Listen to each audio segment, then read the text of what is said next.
Primordial, o podcast pela infância em seu pleno potencial.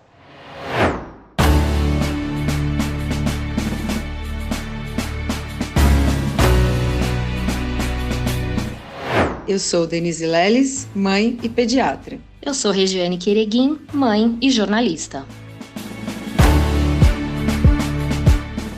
Olá, doutora Denise, que bom a gente estar junto hoje aqui de novo. Eu só queria te dizer que eu gostei muito de ouvir no último episódio sobre o Nurturing Care e sobre esse olhar para a criança desde o comecinho da história de vida dela intraútero. Muito legal. A gente começou aí a falar de gestação, de cuidado nutricional, né? A gente acabou aí falando de vários outros assuntos. E nos 2 últimos episódios eu citei o Nurturing Care, o nutrindo o cuidado, que foi um conceito que me encantou, porque eu acho que é isso mesmo, a gente tem que construir, nutrir comportamentos. Como eu disse então já nos outros episódios, é um documento da Unicef, que é a Organização Mundial de Saúde, que sugere que a gente não fique olhando só para a alimentação da mãe e suplementação, mas que a gente use o período pré-gestacional para construir mais coisas, né? E teoricamente eles sugerem que a gente olhe para a segurança da criança e da família, que a gente olhe para a responsividade parental, para boa saúde geral, que isso a gente faz bem, os médicos, para a nutrição e não apenas para a suplementação, mas também para o comportamento alimentar.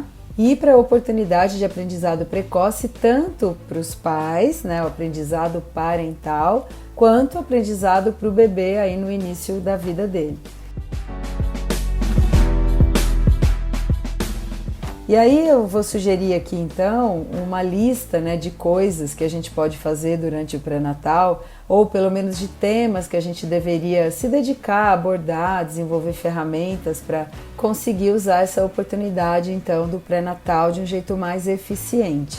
Então, como eu disse, tudo que a gente está fazendo lá no pré-natal vai impactar no bebê e no futuro dele e provavelmente da próxima geração. Então a gente está basicamente aqui falando de epigenética.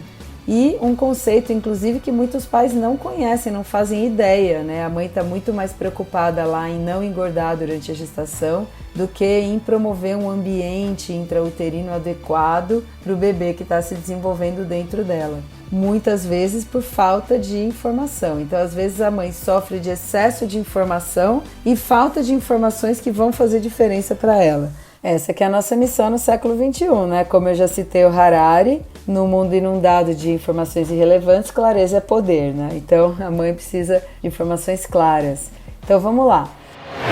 Eu vou apresentar então aqui para vocês, de um jeito aí, do melhor jeito que eu conseguir, o pré-natal primordial. O que seria interessante a gente fazer durante a gestação, desde o início mais precoce que a gente conseguir, porque o 3º trimestre parece ser insuficiente. Então, quanto antes a gente conseguir acessar a gestante, melhor. A gente vai trabalhar, então, nesse pré-natal primordial, 4 pilares. Um pilar conceitual e 3 pilares práticos. Então, o pilar conceitual eu chamei de informações primordiais, então conceitos primordiais. O primeiro pilar prático eu chamei de estilo de vida. O segundo de construção parental e o terceiro pilar prático de puerpério. Que queira ou não, o puerpério já começa na gestação. Então vamos lá, o pilar conceitual. Então quais são os conceitos primordiais que uma família envolvida com uma gestação tem o direito de ter, de saber? Então ela tem que saber, né, noções de epigenética. Então o que a gente precisa falar para a família? Que o material genético não é inerte, que ele se modifica, que, como eu falei, DNA não é destino e que na gestação existe uma plasticidade epigenética como em nenhuma outra fase da vida. Que então essa família precisa olhar para o que está acontecendo, para o ambiente onde a criança está inserida naquele momento, que é a barriga da mãe. Então nada mais justo do que lançar mão aí de situações de redução de estresse, melhorar a alimentação, melhorar o exercício físico ainda na gestação. Segundo, a importância dos 1000 primeiros dias de vida, porque essa mulher já está grávida, se ela não estiver grávida ainda, dos 1100 primeiros dias de vida, que a gente sabe que esses 90 dias iniciais impactam muito também na epigenética do bebê, mesmo antes da gestação. Então, o que a mãe precisa saber sobre a gestação e os 2 primeiros anos de vida? Que esse é o momento da prevenção primordial. É aí que tudo está sendo definido aí do que pode mudar para melhor, né? Outra informação importante é falar em planejamento de autocuidado. Então, a gestante precisa entender que o autocuidado dela visa o bem-estar do binômio, ela e o bebê. Então, autocuidar-se não significa ser egoísta ou jogar tempo fora sem o bebê e nada. Ela precisa entender que cuidar dela mesma é meio caminho andado para cuidar do bebê. Quanto melhor ela chegar no puerpério, do ponto de vista de saúde física e emocional, melhor vai ser o puerpério dela, mais fácil vai ser o enfrentamento dessa fase. Então, cabe a nós aí trabalhar esse conceito também. Uma outra informação primordial são as noções de modelagem. A gente falou lá, do Growing Up Today Study, que eu sempre falo. Quanto melhor for o modelo de comportamento dos pais, melhor vai ser o desfecho com a criança. Então, os pais precisam entender que eles vão ser os principais modelos de comportamento e que um bom estado emocional parental garante bons modelos, assim como a boa saúde parental também vai garantir bons modelos e seu comportamento também vai acabar sendo modelo para o bebê. E a gestação é uma oportunidade para mudança, então, desses modelos, para melhoria desses modelos. Então, seria bem interessante se todos os pais tivessem acesso a essa informação.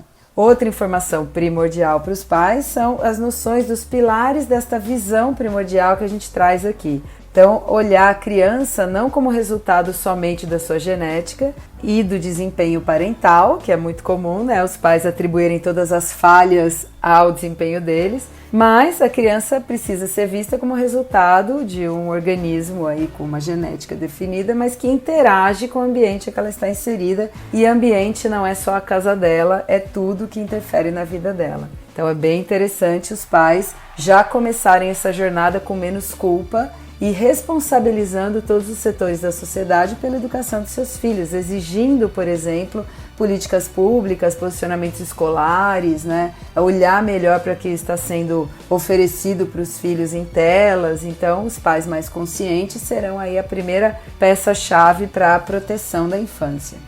E é um alento muito grande você pontuar isso, doutora Denise, porque tira mesmo um peso que nós, mães e pais, levamos nas costas.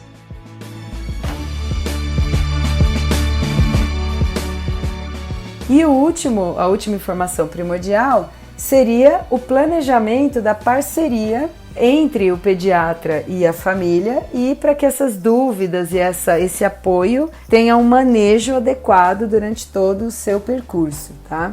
Então, é papel dos profissionais envolvidos com a infância proteger a família contra excesso de informação e oferecer informações relevantes, eficazes, corretas, para que as famílias sejam protegidas, e também ajudar essas famílias a desenvolver pensamento crítico, para que elas, ao serem bombardeadas de informação, não caiam em conversas só para comprar coisas e comprar conceitos e expectativas que muitas vezes vão atrapalhar. Então esse seria o pilar conceitual: noções sobre epigenética, a importância dos 1000 dias, planejamento do autocuidado, noções sobre modelagem, noções sobre os pilares da visão primordial, planejamento da parceria entre os profissionais que vão atender, que vão seguir essa família, e planejar um manejo de dúvidas.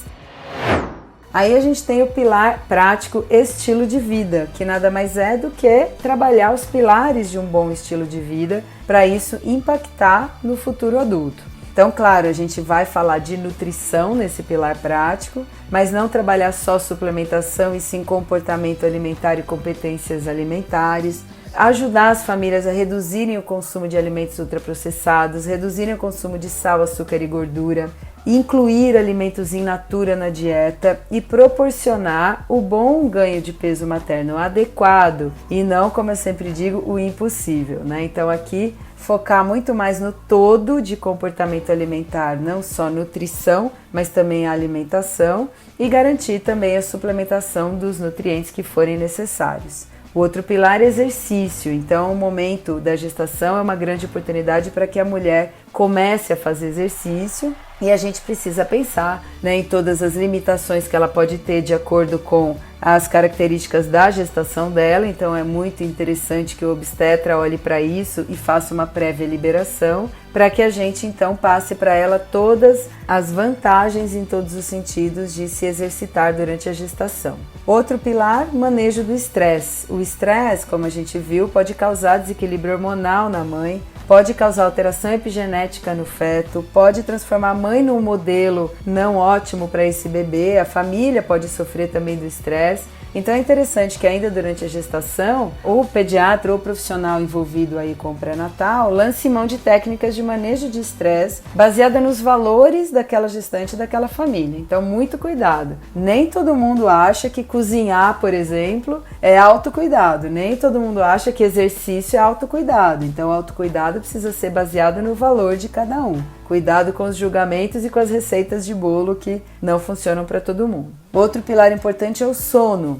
Então a gestante tem tempo e qualidade de sono de cara já prejudicados. E problema de sono na gestação é um negócio muito comum. Então é importante a gente olhar para isso, até porque quem não dorme sofre mais de estresse. E ter uma boa higiene do sono nessa família é também garantir uma futura higiene do sono para o bebê. Então é um momento bom para trabalhar isso também. Outra coisa, relações interpessoais. A gente sabe hoje nas cortes aí de estilo de vida, de tempo de vida, qualidade de vida, que uma das coisas que mais impactam negativamente a nossa saúde é o isolamento. Viver isolado sem relações com outras pessoas. Então cabe a nós prevenir o isolamento social dessa família e garantir, incentivar boas relações interpessoais durante a gestação para que isso se mantenha depois. E aí eu queria fazer um adendo aqui, porque muitas vezes as nossas orientações levam para o contrário. A gente fica falando para a família, olha, não fique perto da avó, porque a avó vai dar doce. Não fique perto da tia, que não sei o quê. Então, na verdade, claro, a gente tem que eliminar os fatores estressantes, no puerpério. Isso é muito sério, porque o puerpério é um momento muito delicado, mas a gente não pode deixar essa família isolada e sozinha. Essa maternidade aí de cumprimento de metas é muito complicada, então a gente precisa dar o nosso melhor, talvez não ser perfeito, mas garantir a saúde emocional e as relações interpessoais dessa família. E outra coisa é conversar sobre o pilar estilo de vida ambiente, porque a gente está vivendo num ambiente indoor, sem sol, sem natureza, que a gente sabe prejudica muito o potencial do desenvolvimento da criança, tanto emocional quanto motor, físico, imunológico. Então, muito importante durante ainda a gestação ajudar essa família a buscar caminhos para ter uma vida um pouco mais outdoor, para que a criança consiga ter essas vantagens no futuro. Então, dando uma geral, nesse pilar prático estilo de vida, a gente trabalha nutrição, exercício, manejo de estresse, sono, relações interpessoais e ambiente. Se a gente conseguir fazer isso durante a gestação, com certeza a gente vai ter ótimos desfechos na infância. E aí, tá fazendo sentido para você, Rê? Faz muito sentido para mim. E a gente poder compartilhar isso nesse canal aberto é tão importante que dá uma alegria. Então, a gente chegou aqui na metade do pré-natal primordial, E aí é interessante lembrar que todo momento é momento, Soube que tá grávida, a mulher já pode fazer muito pela saúde do seu filho e não é legal esperar aí o último trimestre, muito menos os 10 primeiros dias de vida do bebê para conversar com o pediatra ou com alguém que esteja preocupado com a prevenção primordial. Então fica aquele convite para você ouvinte compartilhar esse podcast porque ele é de utilidade pública e vamos ter mais conteúdo sobre pré-natal primordial. Mas eu acho que o episódio está ficando longo e a gente então vai deixar a segunda parte do pré-natal primordial para o próximo episódio. A gente vai falar de mais 2 pilares e aí a gente vai completar então esse conceito, beleza? Queria agradecer aqui de todo o coração a Aline Menezes, pediatra, minha amiga, que super incentiva o primordial. Ela adora as pílulas, então queria dedicar esse episódio a ela. Obrigada, Aline, tamo junta, parabéns pelo seu trabalho também, juntas pela infância. Um beijo. Beijo, Denise, até o próximo episódio. Primordial, o podcast pela infância em seu pleno potencial.